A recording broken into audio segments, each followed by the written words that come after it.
Well, hello, everyone. Welcome to our Blue Star Careers webinar. Thank you so much for joining us today. If you can hear me, please post it in the comments. We are live and we're streaming across our LinkedIn, Facebook, our digital platform in the neighborhood, as well as our YouTube. So please tell me where you are watching and we'd love to send you shout outs towards the end. I'm Laura Torres here from Careers, and I would like to make aware you that these Blue Star Careers webinars come here every Wednesday.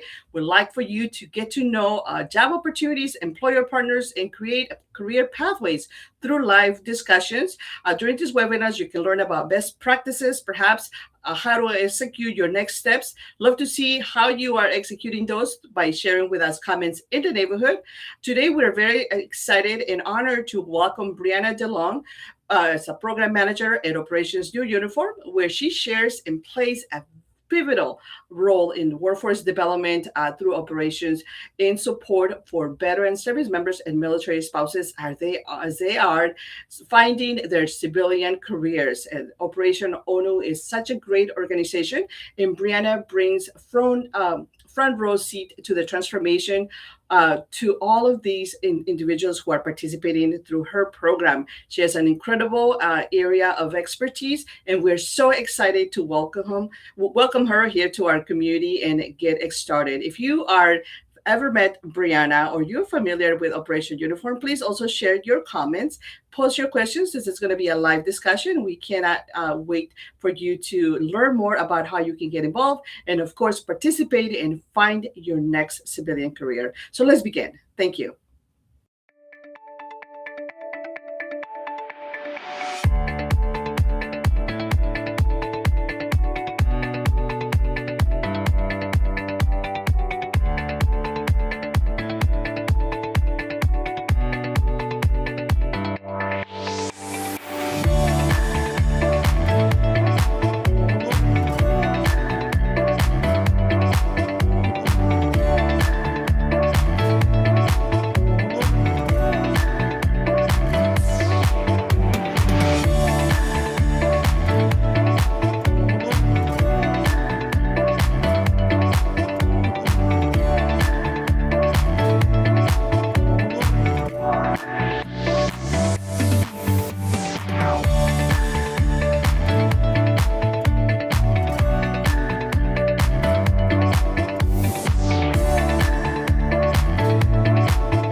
Well, hello, everyone. Welcome once again to another fantastic Wednesday. How is your year so far kicking out? It's going well and fantastic for us here at the Blue Star Careers community. Thank you so much. Plus, we have been so delighted so far to have great people like Brianna who are joining us today to expand the discussion on about career readiness, transition, resources, and everything in between. So, Brianna, please welcome to our segment. Introduce yourself and tell us a little bit more about yourself for those who have not yet met you virtually. Yeah, absolutely. Thank you for having me. I am excited to hear everybody's comments. So hopefully it gets chatty in there. I love to see the engagement. So I am Breanna. I am the program manager at Operation New Uniform, and I am in charge of our online and spouse cohorts. And so for me, a little bit about myself is that I was an Army spouse for 7 years. And throughout that, I married him basically the day that he commissioned. And so I was there from the day he went in until the day that he got out.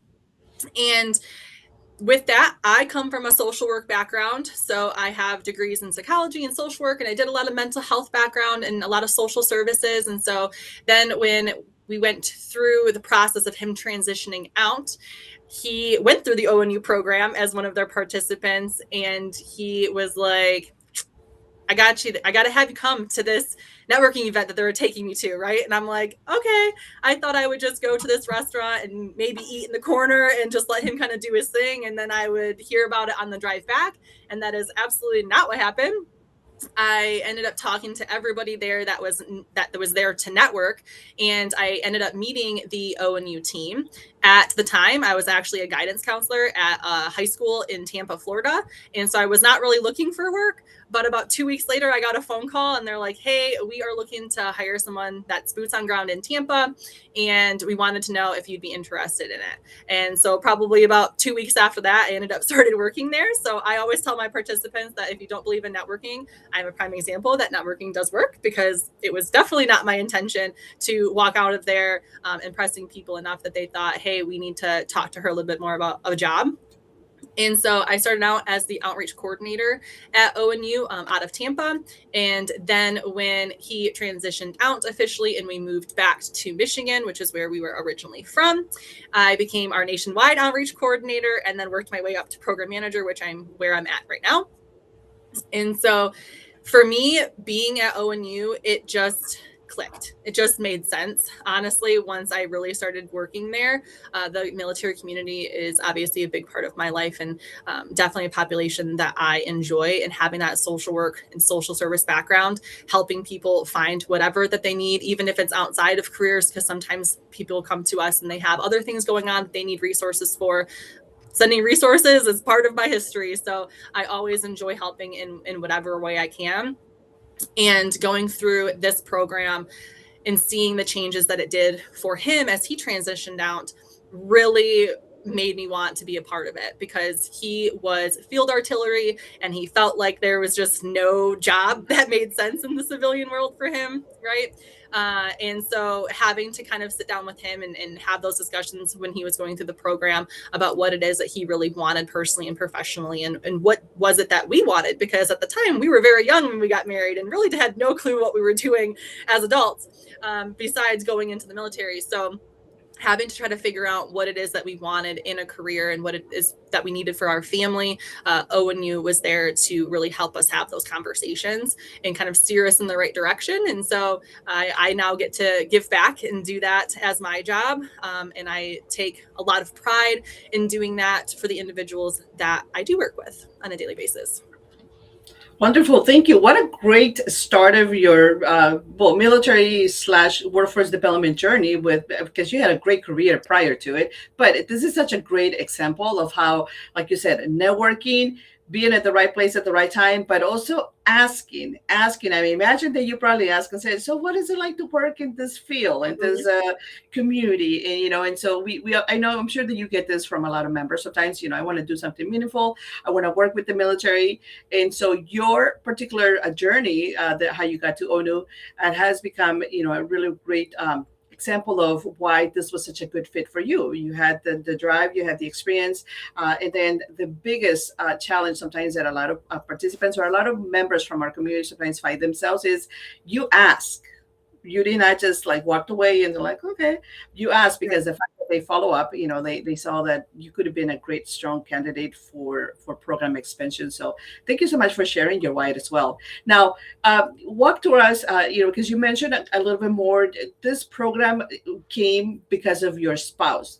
But now I also heard that you also support military spouses. So if I'm a brand new member right now watching, I'm just scrolling out our LinkedIn, Facebook, or one place where you'll watch this brand new, what is ONU? Explain to us, what is it that you do? What does the program do? How do you support service members? And then how do you engage also their spouses? Yes, absolutely. Bear with me. 3 different questions, right? Of course, but tell us all. This is all, the floor is yours. Walk us through the process. Floor is wide. Absolutely. And if I don't mention anything and you guys have questions, please let me know. Give me some time to go through everything. So for our program, we are a career readiness program. And so we do offer services to transitioning service members, veterans, guard members, reservists, as well as military spouses. And when I say military spouses, that's encompassing of all types of military spouses. That means active duty, reserve, guard, divorced, as well as Gold Star. So if you were a military spouse at some point in your life, you are going to qualify. With our program, we have different avenues. You can do in person, and those locations are going to be in Tampa and Jacksonville, and future locations are coming. So keep an eye out for that as we make decisions for that.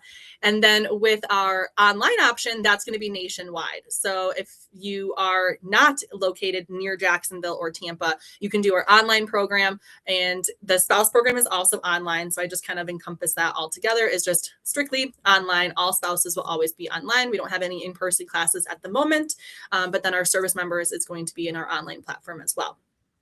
Our curriculum that we use for our program is a little bit different than other organizations. We actually take a lot of techniques that we have comes from Sandler sales training. And so they teach people how to sell products better. So instead of us teaching you how to sell products, we will teach you how to sell yourself, because in that case, you are the product that you want somebody to hire, right? And so the techniques that we teach you are going to be centered around networking. We want to make sure that you can articulate what it is that you want in your next career. We want to make sure that you are not using military jargon. So getting rid of acronyms, getting rid of the jargon, using more business and corporate terminology. And then we also want to be able, for a lot of the conversations, especially for military spouses, is what is your career? What do you want your career to be? Because I know I've had a lot of military spouses tell me, I've only ever just had jobs. I've never actually had a career. I just took whatever was available. And so I've had a lot of jobs in a lot of different career fields. And so we will help kind of transition through that. So that way, when you are networking and you're reaching out to people on LinkedIn or you're attending networking events, that you have a better idea of how to articulate to others. So that way they have a clear understanding, and then they know how they can assist you. We will also touch base on interviews. So we have different techniques that we will teach from the beginning of an interview all the way through until the end of the interview. These techniques are made to help you stand out from other candidates that don't have these techniques, in their repertoire.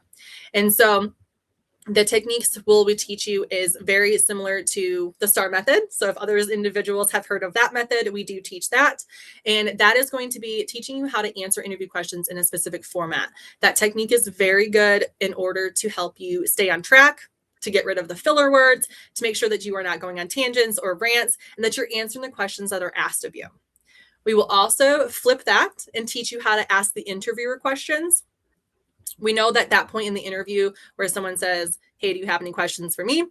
Usually one of two things happens. Either one, you get very nervous, you kind of black out, you say no, and then you run to your car and you're like, why did I do that? Like, I should have asked something, right? And so then the other option is that you ask a lot of questions about benefits and salary and not enough questions about the actual position or the company. You accept it, and then you quickly realize that was not the right fit for you.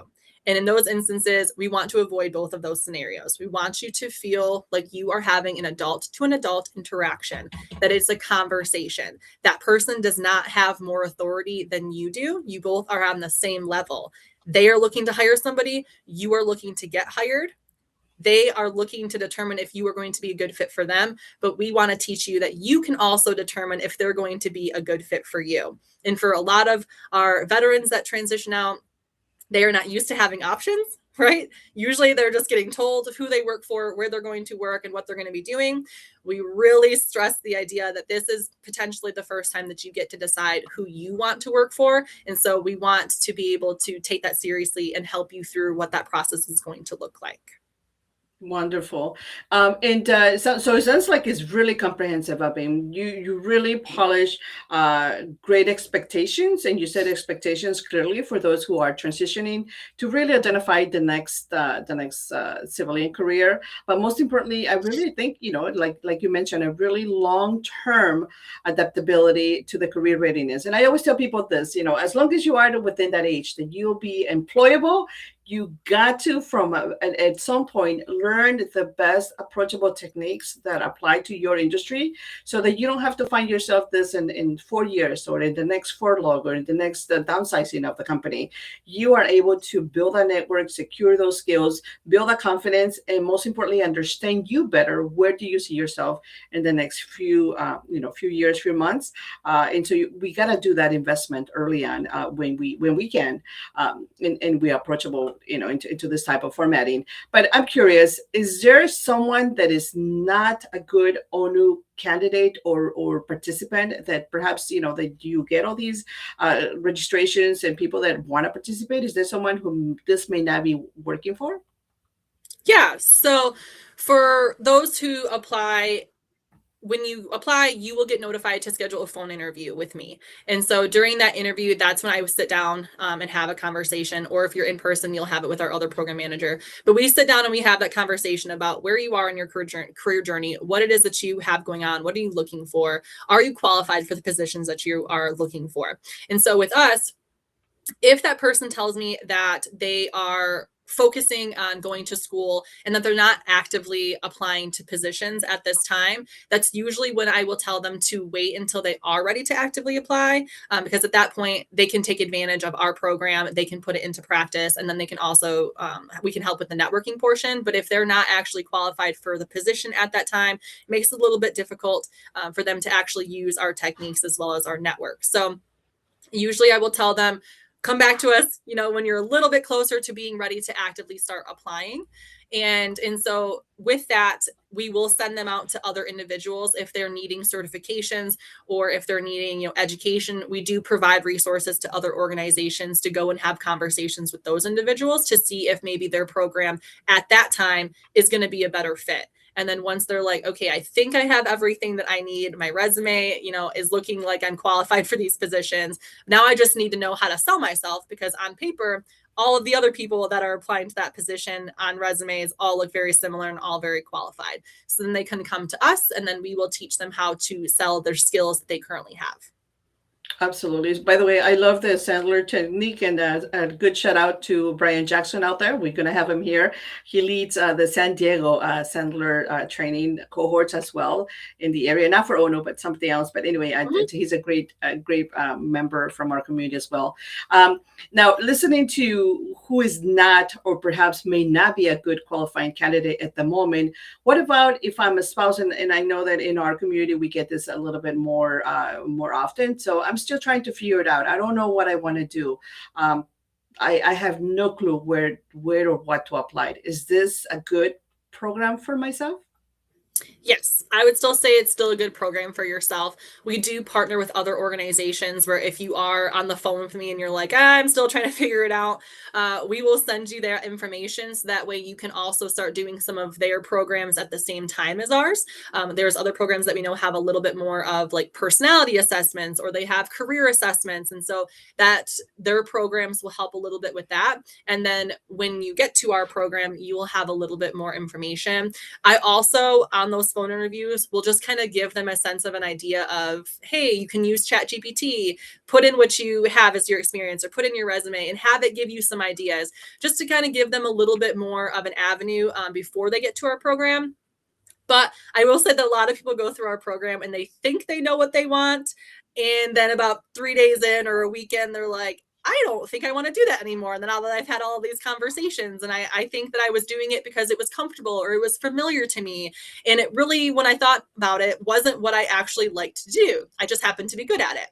And so I always tell people, even if you're not for sure about what you want to do, but you are actively looking for employment, that's that key piece. If you are actively looking, we want to be able to help you with that. We want to help you be able to narrow things down, even if you don't have it solidified exactly yet, because I've had people that have changed during the program. I've had people that have changed their careers 2 weeks after they've graduated or 3 months after they've graduated, and they come back and we just have that conversation and then figure out what we need to do from there. Got it. And in your experience, why do you think we have such a hard time selling ourselves, really bragging about our wins or maybe our career successes, or even just in general, our history of contributions throughout the workplace? Why do you think that is such a hard skill to master or to come in reconciliation with this? Yeah, I think for the military, for one, I think the concept is that everyone's a team. And so a lot of the veterans that go through are using we for everything because they were constantly in a team setting.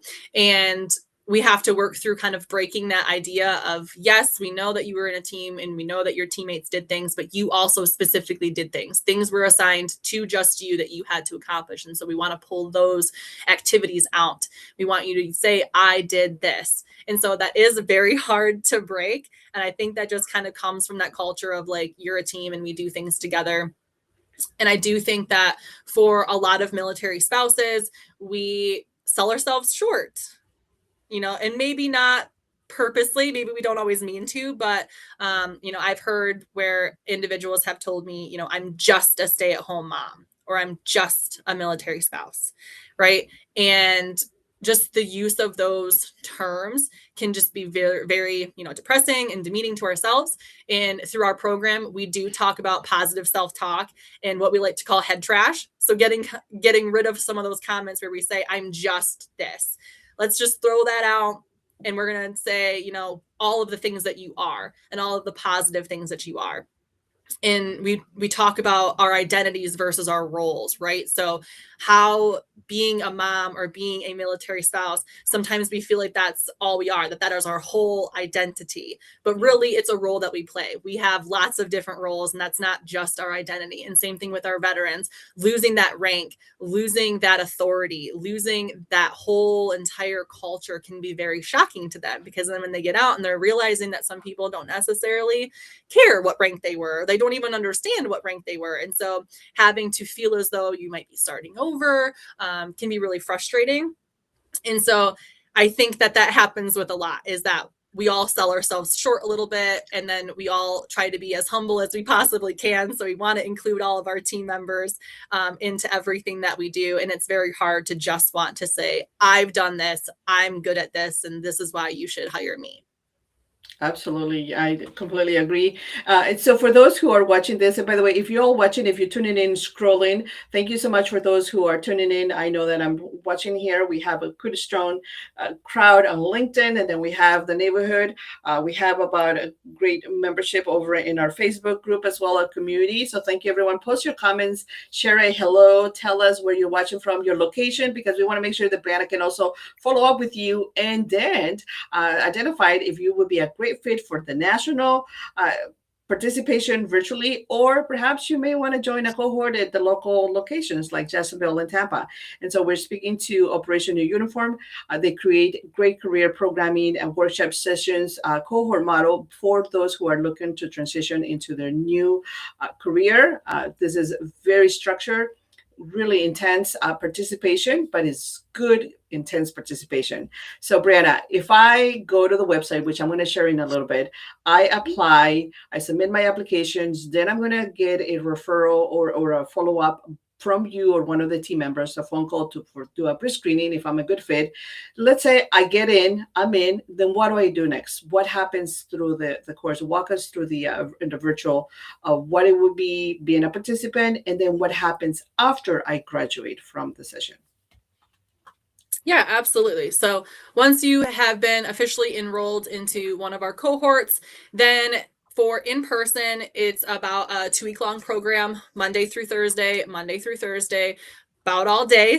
So 8:30 to 3:30. So it's a rather large time commitment. And then same thing with online. It's about 5 weeks long. And so they are long time commitments. That is part of, like you said, Laura, when we're looking at candidates, that is going to be something that I ask them is like, are you able to prioritize our program? If this is not something that you can prioritize at this time, let's look at later dates. We don't want to put you in a class and then, not be able to actually have you attend. So that time commitment is a huge part of our program. And so with the in-person, like I said, Jacksonville and Tampa are our 2 main locations right now.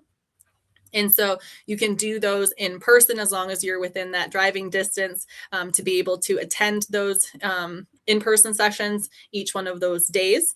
With our online, it's a little bit different. So you have an actual portal to go log into with your username and password, kind of similar to a college course. Inside is going to be your course with all of your assignments in there. You will have 3 different types of assignments. So you will have those that are videos to watch of our instructors teaching the information. You will have those that are graded. Those are going to be centered around our main techniques. And so you will either write out the answer, or sometimes we might ask you to record a video of yourself and upload it. And then your instructors go in and they will provide feedback to you and let you know, what can we improve on? What do you need to practice on? And then the last is going to be more so your thoughtful activities, right? So they're more reflection based.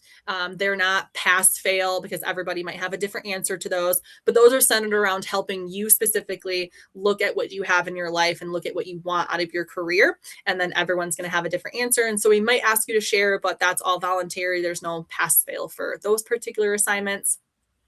Through our portal, you can do your homework at any point in time. So at night, on the weekends, whenever you're available. But we do have deadlines for our modules. So we will provide a schedule that tells you, during week 1, modules 1, 2, and 3 are due on Sunday. Week 2, 4, 5, and 6 are due on Sunday. Usually all the modules for that particular week are due on Sunday at midnight Eastern time. So very similar to college. You got to scramble and get it all in right before midnight. And so once we have the access to the portal, then you can start doing your homework kind of on your own time, as long as it's always done on Sunday. Outside of the portal, we do meet twice a week on Tuesdays and Thursdays from 4:30 to 5:30 Eastern time via Zoom. On those Zoom calls, that's when we're all going to come together as a cohort, including your instructors, and we're going to have conversations. We want to know what you're liking, what you're disliking, if you have questions, if you're not understanding anything, and then we will role play. We do a lot of role playing. So they will role play together as cohorts. They will role play with their instructors, do a lot of different breakout rooms. We want to make sure that when we are teaching the techniques, that they know how to do it to their own personalities, to their own situations. We don't want them to just graduate the program with all of these ideas and then not know how to put them into practice, right? So we will make sure that they get plenty of time to practice in class. And then we offer individual practice sessions as well. So we know that sometimes not everybody's going to get a chance to go because we only get them twice a week for 2 hours, total of 2 hours. So we offer individual practice sessions. That way they can do one-on-one time with our instructors. We can answer any questions that they might have and do additional practice with them. Unless you volunteer first every single time, then you might not have to do the individual practice sessions. But we know we have some quieter ones that prefer to, kind of listen in and provide feedback. And then they prefer to practice in the individual practice sessions. But I usually do like to get everybody who's quiet chatting and an opportunity to do it in a group setting, because that's just really good for public speaking skills, and as well as just being able to talk into a camera. That's really difficult for a lot of people. And nowadays with virtual interviews, that's kind of the way that we have to do it sometimes, right? So being able to kind of address, hey, your background looks funny, or, the way that you have your screen is a little off. And so we will walk you through that. Our in-person program is very much practice focused too. You will stand up in front of the class. You will give, your techniques. You will give your speeches. And so you will be very public speaking focused in our in-person sessions as well. Fantastic. As far as after the program, was I supposed to talk about that next? Yeah, absolutely. Tell us a little bit after the program, what happens next? Do you match them to jobs? Do you create a networking event with employers who come and are great friends of your program? Or how do I apply everything I learned? Yeah, absolutely. Great questions. So for our classes, we do have a lot of guest speakers that come in and do some lunch and learns from different employers. And so you will be able to have the opportunity to speak to a lot of different employers. For our employment side, I always like to be very clear that we are not a job placement organization. So we are not going to place them in any positions. We are not going to guarantee job offers. That's not what we do. What we do is 3 different things. One is to be your support system, because we know that going through this job process is like a full-time job in and of itself, right? It can be very stressful. You might have some good interviews. You might have some bad ones, some ups and downs. And so we want to be that support system for you, that you can come and let us know, hey, I had a bad interview. This is the feedback that was given to me. Can we go and practice that? Can you help me, make some of these changes that I had happen, right? So we can do that as well. We are here for case management. So when I say case management, that doesn't mean that we're going to chase you. That doesn't mean that we're going to, force anything on you. That's not what we're here to do. We put in as much effort as the participant puts in. But when I say case management, that means that we are going to try to stay, communicating with you. We will email you and we will call you and we will LinkedIn message you if we have to try to stay as engaged as we can with you. We want to have that be very participative and very team effort. So we want to have those conversations with you about your career. And we usually will do that during class. We'll start to have those conversations so we can start to see where they are at and what resources they might need and kind of what the strategy is going to look as far as where we think that they should be looking at next. And then once they get to that graduation piece, we still do communicate with them. I usually meet with my students at least once a month, sometimes earlier if they need that assistance. But of course, we will answer any emails that get sent our way. It's just more so like, if I haven't heard from you in a month, you should expect an email from me or a phone call. And then when it comes to the employer side of things, we do have employers that will reach out to us occasionally and say, hey, I have these positions that are open. Do you have any candidates in mind that you think would be a good fit? And so at that point, we will reach out to those students and say, hey, are you interested? And make those introductions. But we also want the individuals usually using LinkedIn to reach out or to go to virtual networking events or go to in-person networking events and start making connections on their own. When they get to the point where they potentially have maybe a top 5 companies of interest list, which is usually what I recommend to kind of start off with, then we can on our team see if anybody that we know has a connection. So if we have any direct connections to those companies, we will do an email introduction and introduce that person. If we don't, because we don't know everybody in the United States as a national program. Mhm. I wish we did. But we will tell them to go back onto LinkedIn and start making their own connections, but also to look through our board members' connections, to look through, our staff members' connections and see if we are connected to anybody. Granted, we all have thousands of connections on LinkedIn that we don't necessarily talk to every day, but we might have seen a post of theirs or they might have seen a post of ours. And so having us make those introductions can usually work pretty well. And then, of course, if for some reason people aren't responding, because sometimes people think people are AI or they're fake or, whatnot, we can always go onto LinkedIn and reach out to individuals from those companies that we know we didn't have connections to and make new connections. And that's kind of part of our process as well, especially for myself. If somebody sends me 5 lists of companies that they're interested in and I don't have a connection at any of those companies, I'm going on LinkedIn on my own time and making new connections because I'm like, well, if this person was interested in their company, there's bound to be other veterans or spouses that end up interested in that company. And I want to be able to assist them. Absolutely. Thank you for sharing all of that great process and in such a great, very strong, of course, assertive way for those who are participating, which I'm sharing in our screen, your website and how this career readiness system would potentially work for some great members from our community. So, and I'm thinking, and then correct me if I'm wrong, Breanna, but if I need really a structure, if I need accountability, if I am near one of your locations, then I must attend that in-person training because that's really what's going to lead me to a faster, stronger, and then more obviously, results for me to be able to land and understand how to land my career, not just this one time, but future as well. Because this is not, as long as, and I said again, as long as we're employable, we have not yet fully retired at that retirement age, then you probably will be searching for jobs forever and ever for a while. So it's best when you are able to engage more intentional with programming and support of systems that are set in place and that are successful. If you need more flexibility, I imagine, and you have a little bit kind of like a hectic or just very committed transition experience as you are getting off the military or a military spouse, online sessions might work out better. And then you get to connect, of course, with great people like Breanna, and then you work with her and her team. And so I think this is a great way for you to do that. So explore that. There, if you go to the website right here as I'm sharing it, and I'll put it in the comments for all of you, there are various sessions here you can select to register. And then again, explore it, find out anything and everything that you need to know before you commit. Understand your schedule, understand your commitment and your limits as well, so that you are able to really provide a good experience, not only for you, but also for the team, because some of these programs are absolutely at no cost, but somebody out there is investing in your transition, in your career readiness.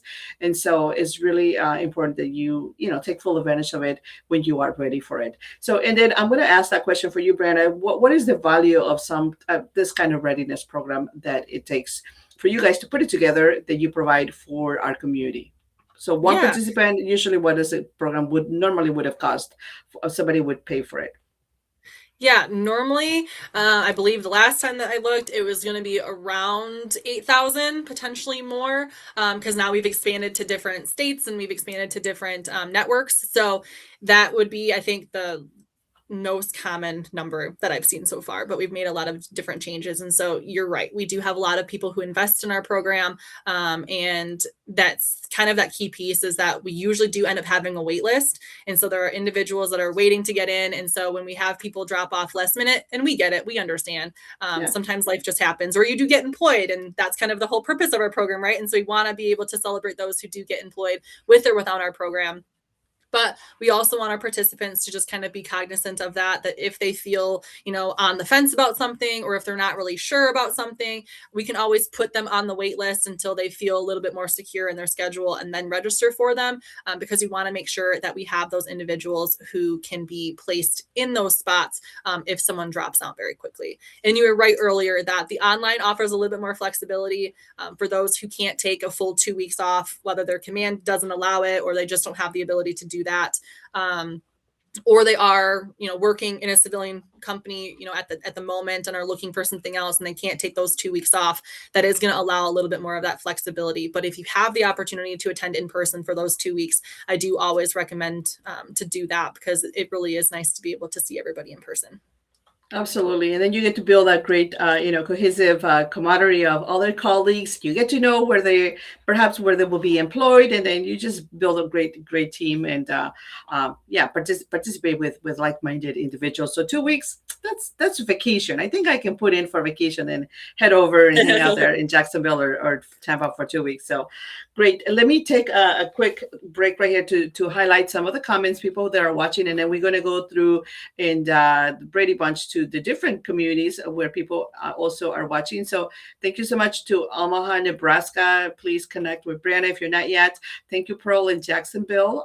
Thank you so much, Jimmy, all the way in Texas.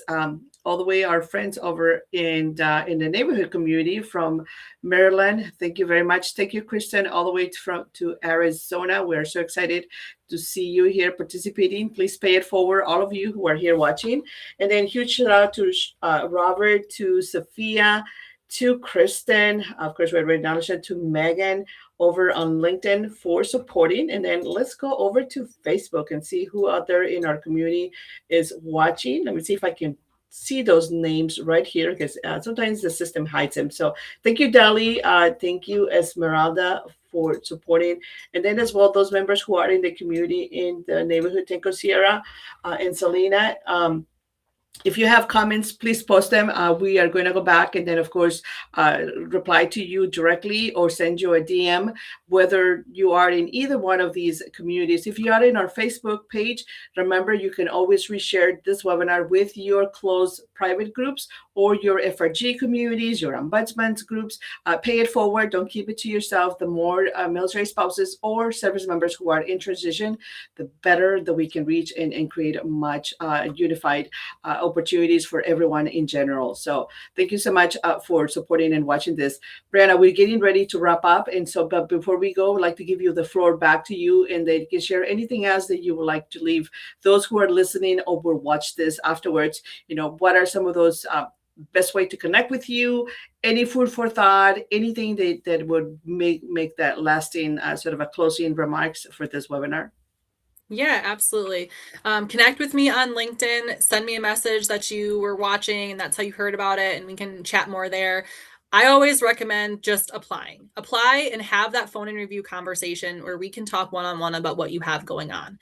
Because at least then you know that you have had that conversation with me and I can provide, the advice or the information that I can during that point. And if it's not the right time, that's okay. We have cohorts throughout the year. I can always put your name on a list if you want to wait until 2027, if you're not quite in that transition space or if you're not quite ready. And then I would always reach back out to you. But I would say, just apply and have that phone conversation at the very least. It's 30 minutes of your time. And sometimes I can do it a little bit quicker than that because I've done it quite a few times. So I can usually ask my questions fairly quickly and get an idea of where you're at. But to me, that is 30 minutes of your time. If you are struggling, I know she said my social anxiety hates this. Somebody said in the chat. So if you have that, it's 30 minutes of your time to invest in your potential future career. And so if that's the case, use that 30 minutes to just tell me what you have going on. If you have that social anxiety and you're worried about stuff, we can have that conversation about what that's going to look like in class and how we can accommodate that. So at the very least, call me, message me, we'll have that conversation. Absolutely. And then as a group, as a building a community, we can also help you manage that social anxiety so that we can transition towards a little bit more calmer and manageable approach so that you can deal with it in the near future in a more effective way. So you're not alone. Don't do this. Don't do job searching or career readiness or transition, nevertheless, on your own. If you are a service member, include your spouse, because that's how you would also feel the benefits of an employed spouse who has found her career or her meaningful employment spot.